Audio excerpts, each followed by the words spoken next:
નમસ્કાર વિદ્યાર્થી મિત્રો, આજે આપણે ધોરણ 4 એમાં વિષય ગણિત એમાં પ્રકરણ 12 કેટલું હલકું અને કેટલું ભારે. તો બાળ મિત્રો, આજે આપણે એની અંદર દાખલા નંબર 14 એમાં તમને 10 કોયડા ઉકેલ આપ્યા છે. તો એ 10 કોયડા વિશે આજે આપણે અહીંયા અભ્યાસ કરવાનો છે. તો જો બાળ મિત્રો, પહેલો કોયડો શું કહ્યું છે કે એક કરિયાણાના વેપારી પાસે 96 કિગ્રા ચોખા હતા. એની પાસે ચોખા કેટલા હતા? 96 કિગ્રા. તેણે તેમાંથી 59 કિગ્રા અને 750 ગ્રામ ચોખા વેચી દીધા. તો હવે તેની પાસે કેટલા ચોખા બાકી રહ્યા? તો તમે સમજો બાળકો કે તમારી જોડે 50 કિલોગ્રામ ચોખા હોય, એમાંથી તમે 25 કિલોગ્રામ ચોખા વેચી દીધા. તો હવે તમારી પાસે કેટલા ચોખા બાકી રહ્યા? તો 25 ગ્રામ. તો આપણે બંનેની શું કરી? બાદબાકી. તો સેમ એ જ રીતે આપણે અહીંયા શું કરીશું? બાદબાકી કરીશું.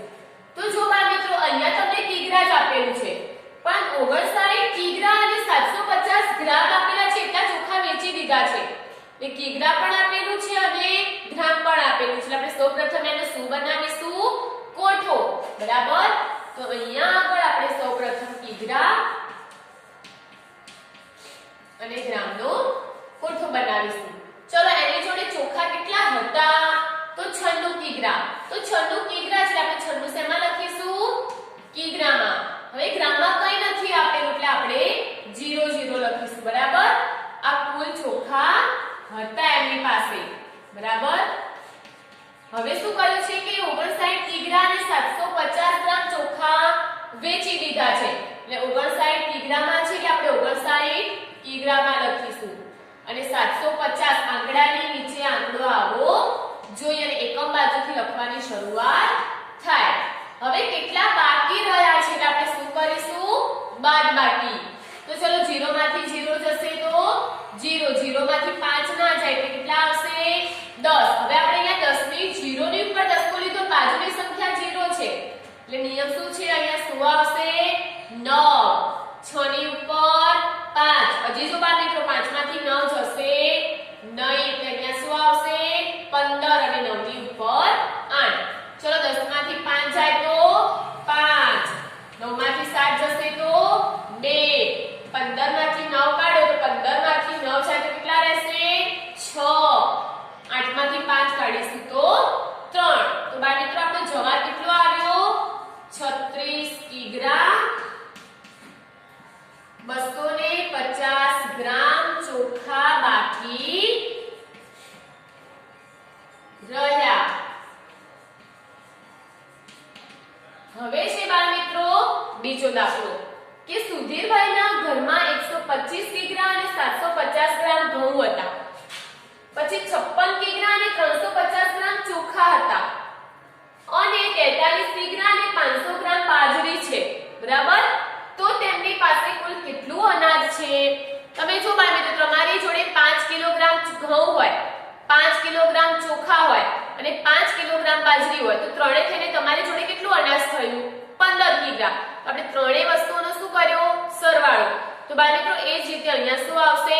સરવાળો. પણ તમે અહીંયા જુઓ, તમને કિગ્રા અને ગ્રામ બંને આપેલું છે એટલે આપણે સૌપ્રથમ એ બંનેનો શું બનાવીશું? કોઠો. બરાબર? કિગ્રા અને ગ્રામ. તો જો એમની જોડે 125 કિગ્રા અને 750 અને 125 આપણે શેમાં લખીશું? કિગ્રામાં. 750 ગ્રામમાં છે 750 ગ્રામ. એમની જોડે શું છે? ઘઉં. એટલે આપણે અહીંયા શું લખીશું? ઘઉં. 56 કિગ્રા અને 350. 56 કિગ્રામાં છે 56 આપણે એકમની નીચે એકમ, દશકની નીચે દશક લખીશું. 350 ગ્રામ. તો 350 ગ્રામ એમની જોડે શું છે? ચોખા. હવે 43 કિગ્રા એટલે 43 કિગ્રા આપણે કિગ્રામાં લખીશું અને 500 ગ્રામ એમની જોડે શું છે? બાજરી. હવે ત્રણેયનો આપણે શું કરીશું? સરવાળો. ચલો, 0 વત્તા 0 વત્તા 0, 5 ને 5 10 ની 0 વધી આવી. 1 7 ને 3 10, 10 ની 5 15, 15 ને 1 16 નો છગડો વધી આવી. 1 6 3 9, 9 ને 1 10, 10 ને 5 15 નો પાંચડો વધી આવી. 1 5 ને 4 9, 9 ને 1 10, 10 ને 2 12 નો બગડો વધી આવી 1, 1 ને 1 2. તો આપણો જવાબ કેટલો આવે બાળ મિત્રો? 225 કિગ્રા અને 600 ગ્રામ કુલ અનાજ છે.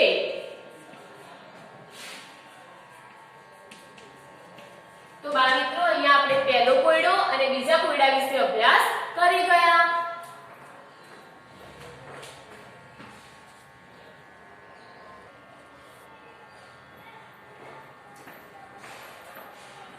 હવે બાળ મિત્રો આપણે ત્રીજા નંબરનો દાખલો જોઈશું.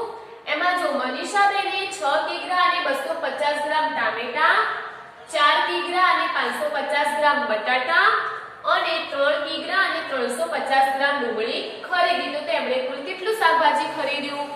બાળ મિત્રો બીજા દાખલાની અંદર અનાજ ખરીદ્યું અને ત્રીજા દાખલાની અંદર શાકભાજી ખરીદ્યું છે, બરાબર? તો અને શું કીધું છે કે કુલ કેટલું શાકભાજી ખરીદ્યું હશે? તો આપણે એ બધી શાકભાજીનો શું કરવો પડે? સરવાળો. તો ચલો બાળ મિત્રો સૌપ્રથમ જો તમને કિગ્રા અને ગ્રામ એમ બંનેમાં સંખ્યા આપેલી છે, બરાબર? તો સૌપ્રથમ આપણે શું બનાવવાનો? કોઠો. કિગ્રા અને ગ્રામ. સૌપ્રથમ શું ખરીદ્યું છે? 6 કિગ્રા અને 250 ગ્રામ ટામેટા. તો 6 કિગ્રામાં લખીશું, 250 ગ્રામમાં લખીશું અને શું ખરીદ્યું છે? ટામેટા. પછી 4 કિગ્રામાં લખીશું, 550 ગ્રામમાં આપેલા છે એટલે 550 ગ્રામમાં લખીશું શું ખરીદ્યું છે? એટલા બટાટા.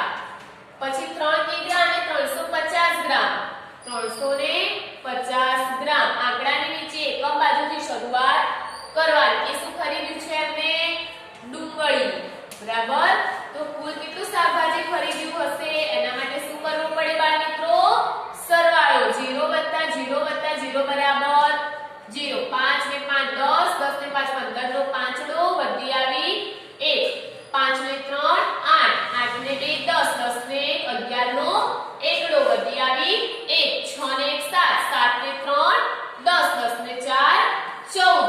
તો એમને કુલ કેટલી શાકભાજી ખરીદી? 14 કિગ્રા અને 150 ગ્રામ. આ એમને કુલ શાકભાજી ખરીદી, બરાબર? તો અહીંયા આપણે જવાબમાં લખીશું કે મનીષાબેને 14 કિગ્રા 150 ગ્રામ શાકભાજી ખરીદી, બરાબર? હવે છે ચોથો દાખલો. એક મીઠાઈવાળા પાસે 125 કિગ્રા અને 500 ગ્રામ મીઠાઈ હતી. તેમાંથી તેણે 75 કિગ્રા અને 900 ગ્રામ મીઠાઈ વેચી. તો હવે તેની પાસે કેટલી મીઠાઈ બાકી રહી? બાકી રહી એવું કીધું હોય બાળ મિત્રો તો આપણે શું કરવી પડે? બાદબાકી. તમારી જોડે 10 કિગ્રા મીઠાઈ છે, એમાંથી તમે 5 કિગ્રા મીઠાઈ વેચી દીધી. તો હવે તમારી પાસે કેટલી મીઠાઈ બાકી રહી? તો 5 કિગ્રા. તો આપણે બંનેની શું કરી? બાદબાકી. તો એ જ રીતે અહીંયા પણ શું થાય? બાદબાકી. તમને રકમ કિગ્રામાં પણ આપેલી છે, ગ્રામમાં પણ આપેલી છે. આપણે શું કરવું પડે? પહેલા કોઠો બનાવવો પડે. ચલો એમની જોડે કેટલી મીઠાઈ હતી? 125 કિગ્રા છે એટલે 125 કિગ્રામાં લખીશું, 500 ગ્રામમાં છે એટલે આપણે 500 ગ્રામમાં લખીશું. તેમાંથી તેને 75 કિગ્રા એટલે 75 આપણે કિગ્રામાં લખીશું, 900 આપણે ગ્રામમાં લખીશું. આટલી મીઠાઈ એમને શું કરી છે? વેચી છે, બરાબર? અને આ મીઠાઈ હતી, કુલ મીઠાઈ હતી એમની પાસે. તો ચલો બાળ મિત્રો બંનેની શું કરવી પડે? બાદબાકી. તો 0 માંથી 0 જાય તો 0, 0 માંથી 0 જાય તો 0. હવે જો 5 માંથી 9 જશે નહીં એટલે આપણે શું લેવું પડે? 10 કો એટલે 5 ચેકીને આપણે 15, 5 ની ઉપર 4. હવે જો 4 માંથી 5 જાય નહીં એટલે આપણે 4 ચેકીને કેટલા મૂકીશું? 14. 2 ની ઉપરની સંખ્યા 1. હજી જો 1 માંથી 7 જશે નહીં એટલે કેટલા મૂકીશું? 11. અને 1 ની ઉપર 0. ફરીથી સમજો 5 માંથી 9 ના એટલે આપણે 10 કો લઈને 15 મૂક્યા. હવે અહીંયા આપણે 10 કો લીધું એટલે અહીંયા 5 ની ઉપરની સંખ્યા આવે એટલે આપણે મૂક્યા 4. પણ હજી જો 4 માંથી 5 જાય નહીં એટલે આપણે ફરી 10 કો લીધું એટલે 4 ચેકીને 14 મૂક્યા, બરાબર? અને અહીંયા આપણે બીજી વાર 10 કો લીધું એટલે 2 ની ઉપરની સંખ્યા આવી 1. હજી પણ તમે જુઓ 1 માંથી 7 જાય નહીં એટલે આપણે એટલે 11 મૂક્યા અને અહીંયા 1 ની ઉપરની સંખ્યા 0 મૂકી. તો ચલો હવે 15 માંથી 9 કાઢો જોઈએ તો કેટલા રહેશે 6.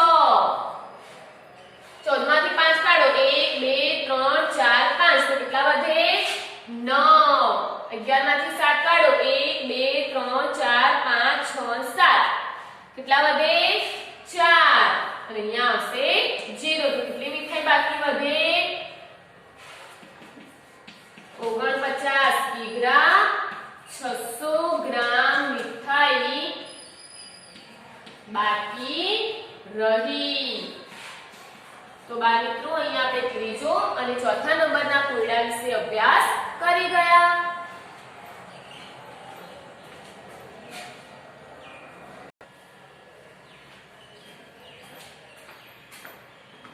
હવે બાળ મિત્રો આપણે પાંચમો દાખલો જોઈશું. એની અંદર શું કહ્યું છે જુઓ. દીપિકાનું વજન તેના ભાઈના વજન કરતા 3 ગણું વધારે છે. જો તેના ભાઈનું વજન તમને આપેલું છે 12 કિગ્રા અને 200 ગ્રામ હોય તો દીપિકાનું વજન કેટલું હશે? બરાબર. એના ભાઈનું વજન આપેલું છે અને દીપિકાનું વજન તેના ભાઈના વજન કરતા 3 ગણું વધારે છે. એટલે કોનું વધારે હશે? દીપિકાનું. પણ કેટલું? તો એના માટે આપણે શું કરવો પડે? ગુણાકાર. તો જો બાળ મિત્રો એના ભાઈનું વજન તમને કેટલું આપેલું છે? 12 કિગ્રા અને 200 ગ્રામ. તો આપણે પહેલા શું બનાવવું પડે? કિગ્રા અને ગ્રામનો કોઠો બનાવીશું. ચલો એના ભાઈનું વજન કેટલું આપેલું છે? 12 કિગ્રા અને 200 ગ્રામ. અને દીપિકાનું વજનમાં શું કીધું છે? તેના ભાઈના વજન કરતા 3 ગણું વધારે છે. આપણે 3 વડે ગુણાકાર કરીશું. તો અહીંયા 3 ને 0 વડે ગુણીએ તો 0, 3 ને 0 વડે ગુણીએ તો 0, 3 દુ 6. હવે આને ગુણો કિગ્રા વડે 3 ને 3 દુ 6 અને 3 એકા 3. તો અહીંયા જવાબ કેટલો આવ્યો બાળ મિત્રો? કે દીપિકાનું વજન 36 કિગ્રા 600 ગ્રામ હશે. હવે છે બાળ મિત્રો છઠ્ઠો દાખલો. એક લિફ્ટમાં વધુમાં વધુ 250 કિગ્રા વજન લઈ જઈ શકાય છે. એક લિફ્ટ છે બરાબર બાળ મિત્રો. ઉપર જવા માટે લિફ્ટ હોય છે બરાબર. તો એ લિફ્ટમાં વધુમાં વધુ કેટલું વજન સમાઈ શકે છે? 250 કિલોગ્રામ બરાબર. તો એમાં શું કીધું કે 4 વ્યક્તિઓને લિફ્ટમાં જવા માંગે છે. કેટલા વ્યક્તિઓ જવા માંગે છે? 4 વ્યક્તિ. તો એમના વજન તમને અનુક્રમે આપેલા છે 52 કિગ્રા 64 કિગ્રા 72 કિગ્રા અને 66 કિગ્રા. તો શું તેઓ લિફ્ટમાં જઈ શકશે? તો જો 4 વ્યક્તિઓનું વજન 250 કિગ્રા કરતા ઓછું હશે તો એ જઈ શકશે.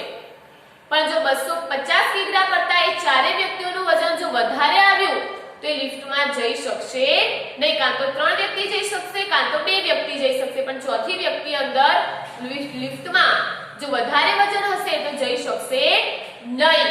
તો બાળ મિત્રો સૌપ્રથમ આપણે 4 વ્યક્તિઓના વજનનો સરવાળો કરી જોઈએ. કિગ્રા અને ગ્રામ. તો જો પહેલા વ્યક્તિનું વજન કેટલું આપેલું છે? કિગ્રામાં જ આપેલું છે. કોઠો બનાવવાની જરૂર નથી બરાબર. બધાના વજન તમને કિગ્રામાં જ આપેલા છે. તો જો પહેલાનું વજન કેટલું છે? 52 કિગ્રા. બીજા વ્યક્તિનું વજન 64 કિગ્રા. ત્રીજા વ્યક્તિનું વજન 72 કિગ્રા અને ચોથા વ્યક્તિનું વજન કેટલું આપેલું છે? 66 કિગ્રા. આ ચારે વ્યક્તિઓનું વજન જો 250 કિગ્રા કરતા જો વધારે થયું તો લિફ્ટમાં ચારે વ્યક્તિ જઈ શકશે નહીં બરાબર. તો સરવાળો કરવો જોઈએ. 6 ને 8 8 ને 10 10 ને 4 14 નો ચોગડો વધી આવી 1 5 ને 1 6 6 6 12 12 માં 7 ઉમેરો 12 પછી 13 14 15 16 17 18 ને 19 19 માં 6 ઉમેરો 19 પછી 20 21 22 23 24 અને 25. તો કેટલા આવ્યા બાળ મિત્રો? 254 કિગ્રા ચારે વ્યક્તિનું વજન થાય છે. ચારે વ્યક્તિઓનું વજન. તો આપણે લિફ્ટમાં વધુમાં વધુ કેટલું વજન સમાઈ શકશે? 250 કિગ્રા. પણ આ તો 250 કરતા વધી ગયા. 4 કિલોગ્રામ વજન વધી ગયું એટલે લિફ્ટમાં જઈ શકશે નહીં. તો આપણે જવાબ કરીને શું લખીશું બાળ મિત્રો? કે શું તેઓ લિફ્ટમાં જઈ શકશે? તો અહીંયા શું લખીશું? ના, તેઓ લિફ્ટમાં જઈ શકશે નહીં.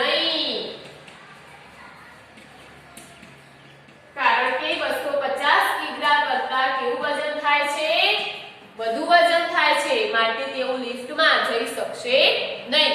તો બાળમિત્રો અહીં આપણે પાંચમો અને છઠ્ઠા દાખલા વિશે અભ્યાસ કરી ગયા.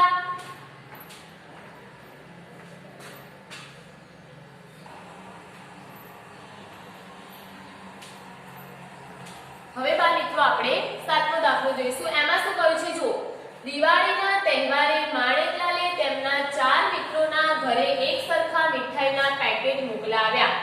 જો એક પેકેટનું વજન 2 કિગ્રા અને 250 ગ્રામ હોય તો તેમણે કુલ કેટલી મીઠાઈ મિત્રોને મોકલાવી? ચલો બાળમિત્રો તમારે તમારા 4 મિત્રોના ઘરે 1 કિલોગ્રામની મીઠાઈ મોકલાવવાની છે. તો તમારે 4 મિત્રોને મોકલાવી હોય તો તમારે કેટલી મીઠાઈ ખરીદવી પડે? 4 કિગ્રા બરાબર 1 ચોક 4. એક મિત્રના ઘરે 1 કિલો મીઠાઈ મોકલવાની છે. તેવા 4 મિત્રોના ઘરે મોકલવાની છે તો તમારે કેટલી મીઠાઈ ખરીદવી પડે? 4 કિલોગ્રામ ખરીદવી પડે બરાબર. તો એ જ રીતે આપણે અહીંયા કરવાનું છે. તો જો આ મિત્રો એક પેકેટનું વજન તમને કેટલું આપેલું છે? 2 કિગ્રા અને 250 ગ્રામ. તો અહીંયા આપણે લખીશું, અહીંયા આપણે પદ મૂકીશું બરાબર કે એક પેકેટનું વજન બરાબર કેટલું આપેલું છે? 2 કિગ્રા 250 ગ્રામ. તો એવા કેટલા પેકેટ ખરીદવા પડશે? અને 4 મિત્રોને આપવાના છે એટલે 4 પેકેટ. તો 4 પેકેટનું વજન બરાબર કેટલું? તો ચલો પદની પહેલી સંખ્યા ક્યાં આવશે બાળ મિત્રો? નીચે અહીંયા 4 ગુણ્યા 2 કિગ્રા 250 ગ્રામ આ સંખ્યા ભેગી કરી દો. તો 2 કિગ્રા 250 એટલે કે 2250 ગ્રામ. આ કિગ્રા અને ગ્રામ સંખ્યા જે અલગ આપી છે એને આપણે ગ્રામમાં ફેરવી દીધી બરાબર. તો ચાલો અહીંયા 2250 ગુણ્યા 4 કરો જોઈએ. 0 4 5 20 ની શૂન્ય વધી આવી 2 4 દુ 8 8 ને 2 10 ની શૂન્ય વધી આવી 1 4 દુ 8 8 ને 9. તો અહીંયા કેટલા આવ્યા? 9000 ગ્રામ. અને નીચે 1 છે. કોઈ પણ સંખ્યાનો ભાગાકાર 1 વડે કરીએ તો જવાબ પોતે જ સંખ્યા મળે. તો હવે આપણે 4 મિત્રોના ઘરે મીઠાઈ આપવાની છે. તો આપણે કેટલી મીઠાઈ જોઈએ છે? 9000 ગ્રામ. તો 1000 ગ્રામ બરાબર 1 કિગ્રા. તો 9000 ગ્રામ બરાબર કેટલા થશે? 9 કિગ્રા બરાબર. તો અહીંયા આપણે જવાબ કરીને લખીશું કે 4 મિત્રોને માટે 9 કિગ્રા મીઠાઈ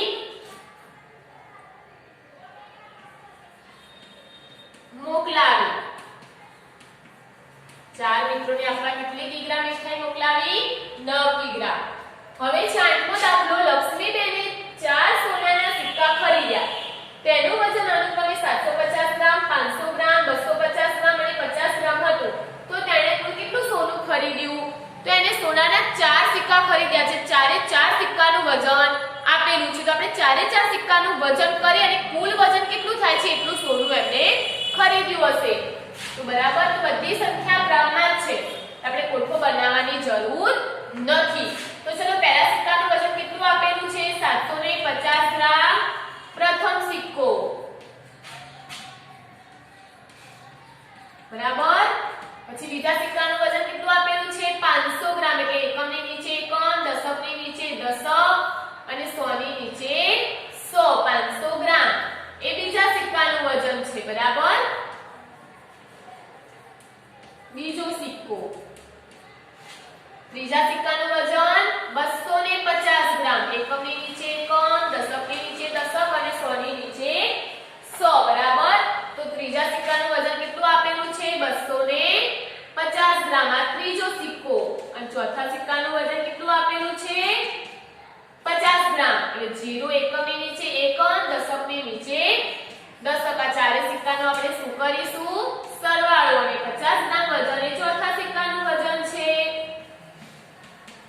તો ચલો ચારે સિક્કાનું વજન કેટલું થાય છે? 0 5 ને 5 10 10 ને 5 15 નો પાંચડો વધી આવી 1 5 ને 7 5 ને 2 7 7 ને 7 14 14 ને 15.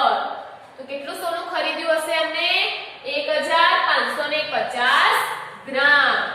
તો અહીંયા આપણે જવાબ કરીને લખીશું કે લક્ષ્મીબેને 1550 ગ્રામ સોનું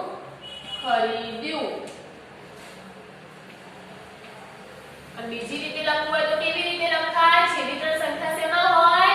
ગ્રામમાં, એટલે 550 ગ્રામમાં અને 1 કિગ્રા. તો બાળમિત્રો અહીંયા આપણે 7મો દાખલો અને 8મા દાખલા વિશે અભ્યાસ કરી ગયા.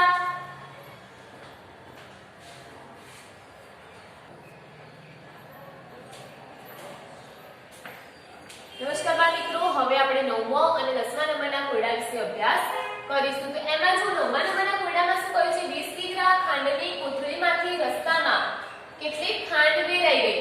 કોથળીમાં બાકી રહેલી ખાંડનું વજન કર્યું તો 17 કિગ્રા અને 850 ગ્રામ થતું હોય તો કેટલી ખાંડ વેરાઈ ગઈ હશે? તો બાળમિત્રો તમે સમજો, તમે 10 કિલોગ્રામ ખાંડ ખરીદી, બરાબર? તમે ખરીદીને ઘરે આવ્યા, ઘરે આવતા હતા, બરાબર? અને રસ્તામાં કેટલી ખાંડ વેરાઈ ગઈ તો તમે ઘરે આવીને એ ખાંડનું વજન કર્યું તો 5 કિગ્રા થતું હતું. તમે ખાંડ કેટલી ખરીદી? 10 કિગ્રા. એમાં રસ્તામાં કેટલી ખાંડ વેરાઈ ગઈ તો તમે જ્યારે હવે ઘરે આવીને વજન કર્યું તો ખાંડ કેટલી હતી? 5 કિગ્રા જ હતી. તો કેટલી ખાંડ વેરાઈ ગઈ હશે? 5 કિગ્રા ખાંડ વેરાઈ ગઈ હશે, બરાબર? તો તમે શું કરી? બાદબાકી. તો એ જ રીતે આ દાખલાની અંદર આપણે કરવાનું છે. તો જુઓ 20 કિગ્રા ખાંડ કિગ્રા અને ગ્રામ છે એટલે આપણે પ્રથમ શું બનાવવું પડે? સૌપ્રથમ કોઠો, કિગ્રા અને ગ્રામ. એમની જોડે ખાંડ કેટલી હતી? 20 કિગ્રા એટલે 20 કિગ્રામાં લખીશું, બરાબર? ગ્રામમાં 0 0 કરીશું. આ કુલ ખાંડ હતી, બરાબર? અને હવે એમની જોડે ખાંડ કેટલી બાકી રહી? તો 17 કિગ્રા અને 850 ગ્રામ આ ખાંડ બાકી રહી, બરાબર? તો વેરાઈ કેટલી ગઈ હશે? એના માટે આપણે બાદબાકી કરીશું. 0 10 માંથી 0 માંથી 5 ના જાય એટલે 10 કો લઈને 10 મૂકીશું. અહીંયા આવશે 9, અહીંયા આવશે 9 અને અહીંયા આવશે 1, બરાબર? 9 માંથી 8 જાય તો 1, 10 માંથી 5 જાય તો 5, 9 માંથી 7 કાઢો જોઈએ. 1 2 3 4 5 6 અને 7 તો કેટલા વધ્યા? 2. 1 માંથી 1 જશે તો 0. તો કેટલી ખાંડ બાકી રહી? કેટલી ખાંડ વેરાઈ ગઈ? તો 2 કિગ્રા અને 150 ગ્રામ ખાંડ વેરાઈ ગઈ, બરાબર? હવે છે બાળમિત્રો 10મો કોયડો કે એક પેકેટમાં 400 ગ્રામ ચાનો મસાલો છે તો આવા 5 પેકેટનું કુલ વજન શોધો. એક પેકેટમાં કેટલી ચાનો મસાલો સમાય છે? 400 ગ્રામ. તો અહીંયા આપણે સૌપ્રથમ પદ મૂકીશું કે એક પેકેટમાં સમાતો મસાલો બરાબર સમાતો ચાનો મસાલો બરાબર એક પેકેટમાં કેટલો સમાય છે? 400 ગ્રામ. તો એવા કેટલા પેકેટ ખરીદ્યા છે? 5. તો 5 પેકેટમાં સમાતો ચાનો મસાલો બરાબર કેટલો? તો ચલો બાળમિત્રો પદની પહેલી સંખ્યા ક્યાં આવશે? નીચે 5 ગુણ્યા 400, બરાબર? સિમ્પલ રીતે ગુણાકાર કરો. 5 ચોક 20 અને કેટલી 0 છે? 2 એટલે 2 0 લગાવી દો. નીચે 1 છે એટલે આપણે 1 મૂક્યા. કોઈ પણ સંખ્યાનો ભાગાકાર, હવે જ્યારે ઉપર નીચે સંખ્યા હોય ત્યારે બંને સંખ્યાનો શું કરવું પડે? ભાગાકાર. અને નિયમ છે કે કોઈ પણ સંખ્યાનો ભાગાકાર 1 વડે કરીશું તો એ સંખ્યા જવાબમાં પોતે જ આવશે, બરાબર? એટલે 5 કિગ્રા 5 પેકેટ ખરીદીએ તો કેટલો મસાલો આવશે? 2000 ગ્રામ. અને 1000 ગ્રામ બરાબર 1 કિગ્રા. તો 2000 ગ્રામ બરાબર 2 કિગ્રા, બરાબર? અને અહીંયા ના ફાવે તો તમે અહીંયા ગુણાકાર કરી શકો છો. 5 ને 0 વડે ગુણીએ તો 0, 5 ને 0 વડે ગુણીએ તો 0, 5 ચોક 20. તો 2000 આવી ગયા બાળમિત્રો. તો અહીંયા આપણે જવાબ કરીને લખીશું કે 5 પેકેટમાં 5 પેકેટનું કુલ વજન 2 કિગ્રા થાય. તો બાળમિત્રો અહીંયા આપણે દાખલા નંબર 14 ના 10 કોયડા વિશે અભ્યાસ કરી ગયા. અહીંયા આપણું પ્રકરણ 12 કેટલું હલકું અને કેટલું ભારે એ પ્રકરણ 12 અહીંયા આપણું પૂર્ણ થાય છે. તો બાળમિત્રો તમારે આ કોયડાને ઘરે બેઠા